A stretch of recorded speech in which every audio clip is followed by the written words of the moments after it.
سے ہے. میں سادات میں سے ہوں، میں آل رسول میں سے ہوں. میں نے 4 دن سے کھانا نہیں کھایا، میرے گھر والے بھی بھوکے ہیں، میں زکوٰۃ کا مال کھا نہیں سکتا. سنا اور سوچا کہ تمہیں چیلنج دے دوں، آج کا دن تم اگر ہار جاؤ تو تمہارا پیسہ مجھے مل جائے اور اس سے میرے گھر کا کام چل جائے، اللہ تمہیں سرخرو کرے گا. بات جنید بغدادی کے سمجھ میں آ گئی. سمجھ میں آ جائے گی تو آدمی کا نکلنا آسان ہوگا، آدمی کے لیے قربانی دینا آسان ہوگا. اب اکھاڑا بازی شروع ہوئی، ذرا انہوں نے داؤ لگائے، ذرا انہوں نے داؤ چلائے، اور تھوڑی دیر کے بعد جنید بغدادی ایک دم زمین کے اوپر گر گئے، چت ہو گئے، اور بڈھا بیٹھ گیا اوپر. اور ریفری نے سیٹی بجا کر کہا کہ جنید بغدادی ہار گئے اور بڈھا جیت گیا. انعام کا ڈھیر لے کر گھر گیا. لوگوں نے جنید بغدادی کو تھوکا کہ اتنا بڑا کھا کھا کے تیار ہوا تھا اور بڈھے کو بھی پچھاڑ نہیں سکا. کیا کام کا ہے تو مفت کا کھایا، نہ کام کا نہ کاج کا، دشمن اناج کا. جنید بغدادی نے اپنے کپڑے پہنے، آنسو پوچھتے ہوئے، لوگوں کی بات تانا زنی برداشت کرتے ہوئے. ارے دین میں تو تانا زنیاں بھی برداشت کرنی پڑتی ہے، دشمنیاں بھی برداشت کرنی پڑتی ہیں، ماریں بھی کھانی پڑتی ہیں. حضرت بلال نے مار کھائی، حضرت خباب بن ارت نے مار کھائی، حضرت سمیہ شہید کی گئی. ہم نے کیا کیا ہے دین کے لیے؟ کیا قربانی دی ہے ہم نے؟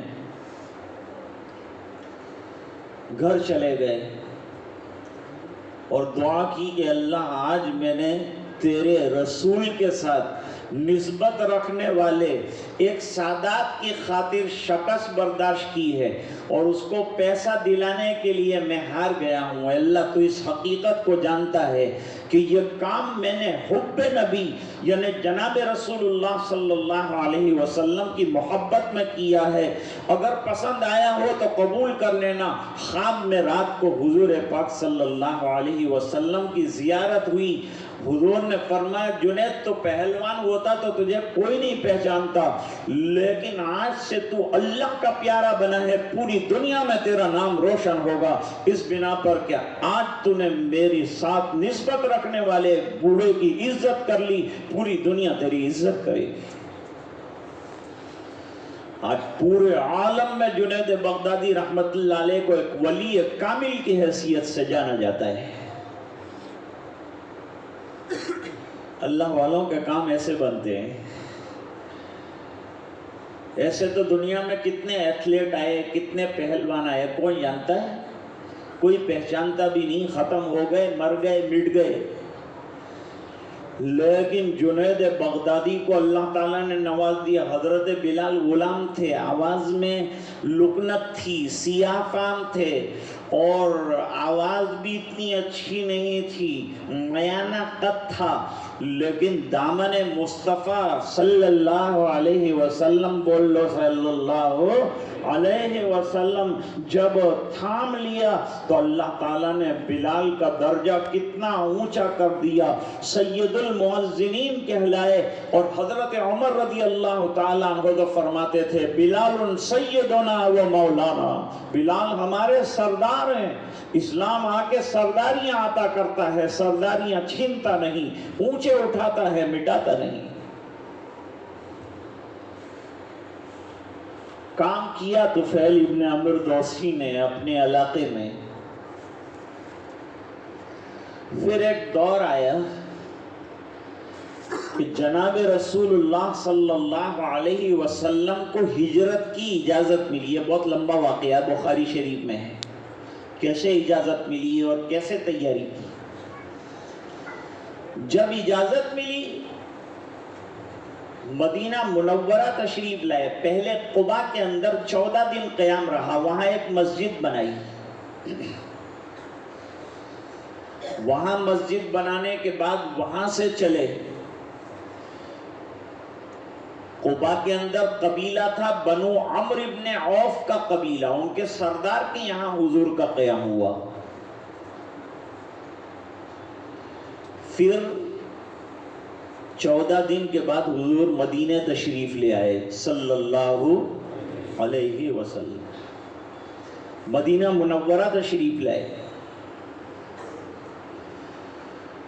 جب مدینہ منورہ تشریف لائے تو طفیل ابن عمرو دوسی کو ایک عرصے کے بعد پتا چلا کہ اب ہمارے قریب آ گئے ہیں آقا۔ انہوں نے رخت سفر باندھا اور جناب رسول اللہ صلی اللہ علیہ وسلم کی خدمت اقدس میں حاضر ہو گئے۔ آ کر تمام قبیلے والوں کا حال سنایا اور فرمایا کہ قبیلے والوں کو سمجھایا دین کے لیے مانتے نہیں، ہدایت یاب نہیں ہوتے، حلقہ بگوش اسلام نہیں ہوتے تو سرکار ان کے لیے بد دعا فرما دیجئے۔ اب آقا کے ہاتھ بد دعا کے لیے اٹھیں گے تو قبیلے میں رہ کون جائے گا؟ حضور پاک صلی اللہ علیہ وسلم نے ہاتھ اٹھائے تو یہ سمجھے کہ اب بد دعا کریں گے، اب نہ میں بیوی کو دیکھ سکوں گا، اب نہ میں بچوں کو دیکھ سکوں گا، اب نہ کنبے والوں کو دیکھ سکوں گا، اب نہ قبیلے والوں کو دیکھ سکوں گا، یہ سب اب سلسلہ ختم ہونے والا ہے۔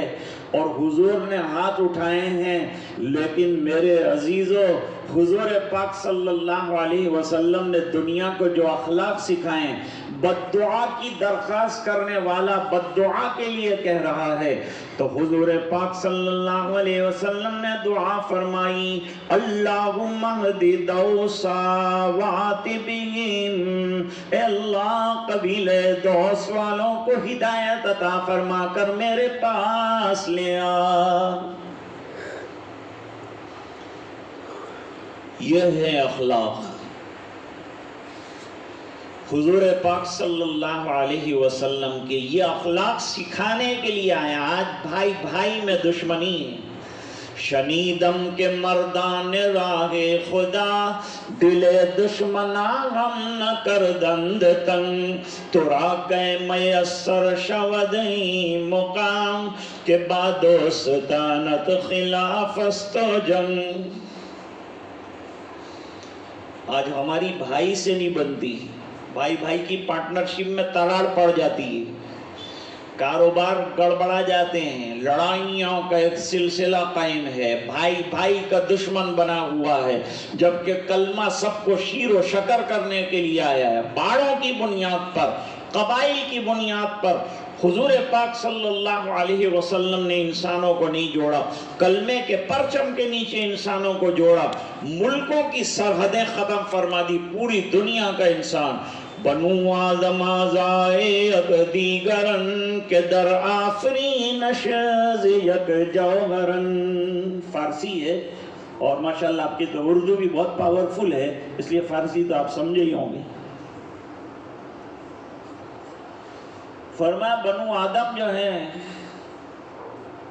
ان کی مثال ایک جسم کی طرح ہے، اور جسم کے اندر آنکھ میں ذرا سا کچرا چلا جاتا ہے تو پورا جسم پریشان ہو جاتا ہے۔ ایک ایمان والا حیران ہو تو پوری دنیا کے مسلمان کو پریشان ہو کر دعا کے لیے ہاتھ اٹھا دینا۔ اب یہ دعا کر دی حضور پاک صلی اللہ علیہ وسلم نے، اب فرمایا اب جا کر دعوت دو۔ دعوت دی، 90 سے زیادہ لوگ حضور پاک صلی اللہ علیہ وسلم کی خدمت میں، بڑا قافلہ آیا اور قبیلہ دوس والوں نے ایمان قبول کیا۔ جب ہاتھ اٹھائے تھے قبیلہ دوس کی ہدایت کے لیے تو وہاں ایک نوجوان مچل رہا تھا جس کا نام ابو ہریرہ ہے۔ وہ وہاں تیر لگا، دل تک دعا پہنچی حضور پاک صلی اللہ علیہ وسلم کی۔ راتوں رات اپنا گھر بار چھوڑا، وطن چھوڑا، کاروبار چھوڑا، اپنے غلام کا ہاتھ پکڑا، جنگل کے اندر نکلے۔ حضرت ابو ہریرہ رضی اللہ تعالیٰ عنہ رات کو ون وگڑے میں ٹھوکریں کھاتے ہوئے زخمی پیروں کے ساتھ اور زخمی جسم کے بعد صبح میں حضور پاک صلی اللہ علیہ وسلم کے دربار میں حاضر ہوئے. یہ حضور پاک صلی اللہ علیہ وسلم کی دعا کا تیر پہنچا ہے حضرت ابو ہریرہ کے دل تک. وہ مسجد ابو ہریرہ میں آپ بیٹھے ہیں. کہاں سے آئے؟ کہا قبیلہ دوس سے آیا ہوں. ابو ہریرہ کس قبیلے سے تعلق رکھتے ہیں؟ قبیلہ دوس سے تعلق رکھتے ہیں. ان کے نام کے بارے میں شاید کسی کے نام کے بارے میں اتنا اختلاف ہو جتنا ان کے نام کے بارے میں اختلاف ہوا ہے، لیکن مشہور ہو گئے ابو ہریرہ سے. اپنی آستین میں بلی کا ایک بچہ رکھا کرتے تھے اور موقع ملنے پر اس سے کھیلا کرتے تھے. تو حضور پاک صلی اللہ علیہ وسلم نے ان کو لقب دے دیا ابو ہریرہ. رات کو اندھیرے سے فائدہ اٹھا کر لوگ غلط کام بھی کرتے ہیں، تو ان کا غلام جو تھا وہ ہاتھ چھوڑا کر رات کو بھاگ گیا. اور یہ آئے تو بالکل اکیلے. حضور آپ کے پاس آیا ہوں، حلقہ بگوش ایمان ہونے کے لیے آیا ہوں، کلمہ پڑھنے کے لیے آیا ہوں، لیکن زخمی ہوں، پیروں کا حال دیکھیے میرا. اور میرا غلام ایک تھا، وہ میری گویا جائیداد تھی، وہ بھی رات کو بھاگ گیا، یہاں آنے کے لیے نکلا. تو اب کیا ہوگا مجھے معلوم نہیں ہے، لیکن آپ پہلے کلمہ پڑھوا دیجئے. حضور پاک صلی اللہ علیہ وسلم نے حضرت ابو ہریرہ رضی اللہ تعالیٰ عنہ کو کلمہ پڑھوا دیا. اشہد ان لا الہ الا اللہ و اشہد ان محمدا عبدہ ورسولہ. خودی کا سر نگا لا الہ الا اللہ، خودی ہے تیغ فشاں لا الہ الا اللہ. عجیب بات کہی ہے اقبال نے. یہ مال و دولت دنیا، یہ رشتہ و پیون، بتان وہم و گمان لا الہ الا اللہ. یہ دور اپنے ابراہیم کی تلاش میں ہے، صنم کدا ہے جہاں لا الہ الا اللہ. اگرچہ بت ہیں جماعت کی آستینوں میں، مجھے ہے حکم اذاں لا الہ الا اللہ. اب ادھر کلمہ پڑھا، ادھر حضور پاک صلی اللہ علیہ وسلم نے فرمایا کہ ذرا پیچھے دیکھو. پیچھے دیکھا تو رات کا بھاگا ہوا غلام بھی آقا کے دربار میں آ گیا ہے. دیکھ کر خوش ہو گئے، ابھی تو ایمان قبول کیا، ابھی تو نعمتوں کا سلسلہ شروع ہو گیا اور یہ غلام بھی آ گیا. لیکن اللہ کے رسول آپ گواہ رہیے، میں اس کو غلام نہیں رکھنا چاہتا. آج مجھے اللہ نے کفر کی غلامی سے آزادی عطا فرمائی ہے، تو میں بھی اس کو غلامی سے آزادی کی طرف چھوڑ دیتا ہوں. اب جنگ خیبر کے بعد آئے ہیں حضرت ابو ہریرہ رضی اللہ تعالیٰ عنہ، اور حدیث میں 5374 حدیثیں حضرت ابو ہریرہ رضی اللہ تعالیٰ عنہ کی ہمارے کانوں میں پڑتی ہیں. مختلف حدیث کی کتابوں کے اندر یہ احادیث کو جمع کیا ہے.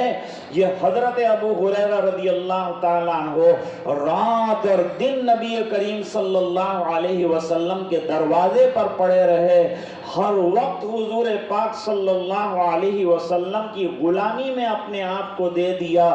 بھوکے رہے، پیاسے رہے، محنت کرتے رہے، اور کہتے ہیں مجھے یاد زیادہ نہیں رہتا تھا، حافظہ میرا کمزور تھا. حضرت علی رضی اللہ تعالیٰ عنہ کے پاس ایک بچہ لایا گیا تھا کہ امیر المومنین اس کا حافظہ یعنی میموری اٹلے کہ یادداشت بہت اچھی ہے، کہیں یاد رہتو نتھی ہے. جیسے ہماری یادداشت بھی کمزور ہے، حافظہ ہمارا مضبوط ہے لیکن حافظہ کمزور ہے. تو کہ حافظہ کمزور ہے، اب کیا کیا جائے؟ حضرت علی رضی اللہ تعالیٰ عنہ نے فرمایا حضور پاک صلی اللہ علیہ وسلم کی ایک سنت ہے مسواک کرنا.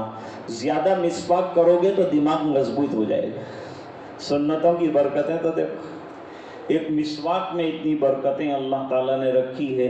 فرمایا بچے کو مسواک کرایا کرو، انشاءاللہ اس کا دماغ تیز ہو جائے گا۔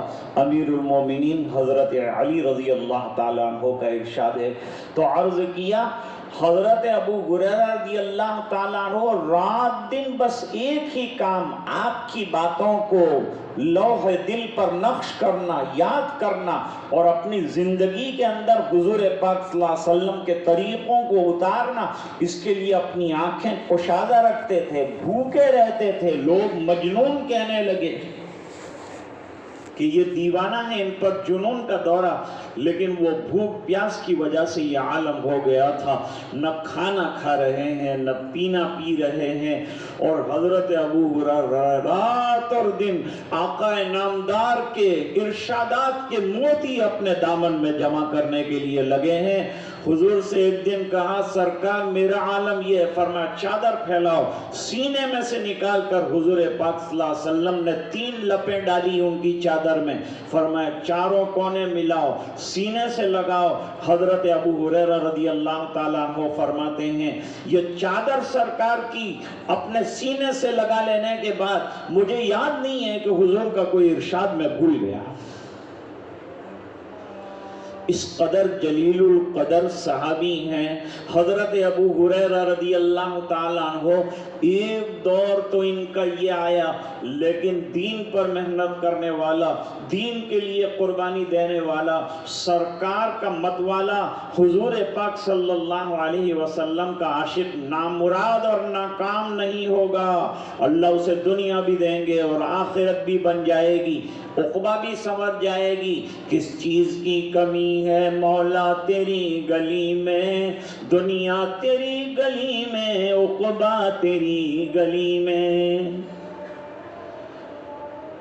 حضرت ابو ہریرہ رضی اللہ تعالیٰ عنہ امیر المومنین حضرت عمر رضی اللہ تعالیٰ عنہ کے زمانے میں ایک جگہ کے گورنر بن گئے،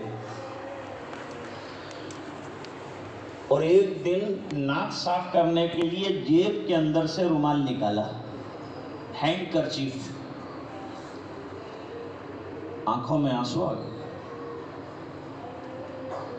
یہ رومال اس قدر مہنگا تھا، اس کا کپڑا اتنا قیمتی تھا کہ بادشاہوں کو بڑی مشکل سے وہ کپڑا پہننے کے لیے ملتا تھا، لیکن میرے محبوب صلی اللہ علیہ وسلم کی غلامی کے نتیجے میں ابو ہریرہ رضی اللہ تعالیٰ عنہ کو وہ کپڑا ناک صاف کرنے کے لیے اللہ تعالیٰ نے عطا فرمایا۔ دین آپ سے کچھ چھینے گا نہیں، دین دینے کے لیے آیا ہے۔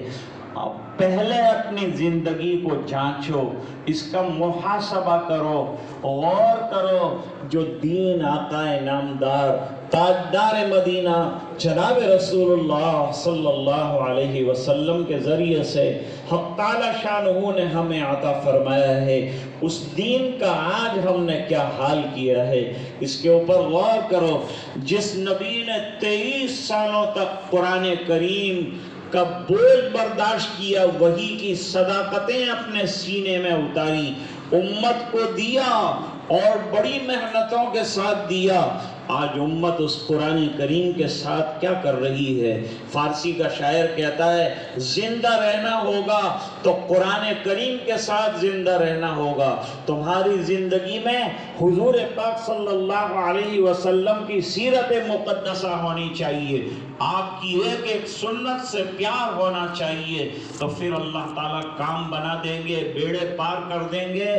60 لاکھ روپے کی گاڑی ہے آپ کے پاس، لیکن اس کے ٹائر کے اندر ہوا نہیں ہے جو 10 روپے میں بھر جائے گی، اور نائٹروجن ہوگا تو چلو 100 روپے میں بھر جائے گی، لیکن 60 لاکھ روپے کی گاڑی جو ہے 100 روپے کی ہوا نہ بھرنے کی وجہ سے رکتی ہے، کام نہیں کرتی۔ لوگ کہتے ہیں سنت کیا ہے؟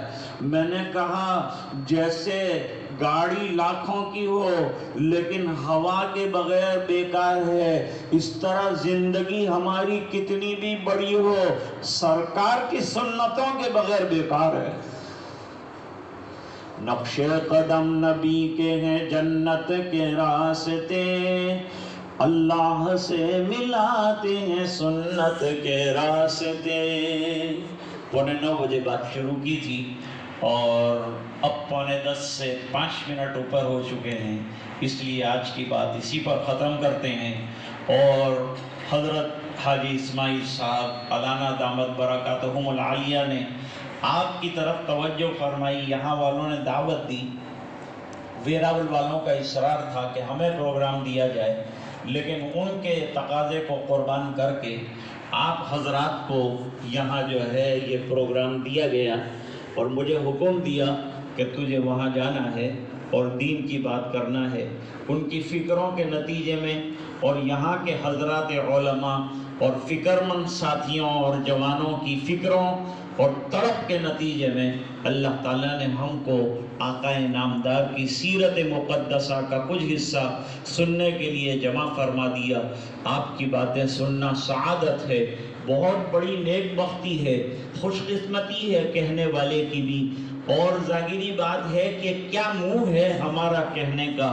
نبی کریم صلی اللہ علیہ وسلم کی سیرت کو تو خود اللہ تعالیٰ نے قرآن کریم کے اندر بیان فرمایا ہے۔ اللہ تعالیٰ ہمیں حضور پاک صلی اللہ علیہ وسلم سے سچی محبت اور عشق جو ہے وہ عطا فرمائے، اور یہ عشق جو ہے اتباع رسول صلی اللہ علیہ وسلم کے اندر ڈھل جائے۔ میں یہاں کے تمام تر علماء کرام، حضرات ائمہ کرام اور تمام حاضرین کا جو ہے شکریہ ادا کرتا ہوں کہ آپ نے دین کی بات کو سنا، اور دور سے ویراول سے اور ڈاری سے اور کہاں کہاں سے سب حضرات جو ہیں تشریف لائے ہیں۔ اللہ تعالیٰ یہ بیٹھنا ہمارے لیے ہدایتوں کا ذریعہ بنائے اور نجات کا ذریعہ بنائے۔ وآخر دعوانا ان الحمدللہ رب العالمین۔ اب لا الہ الا اللہ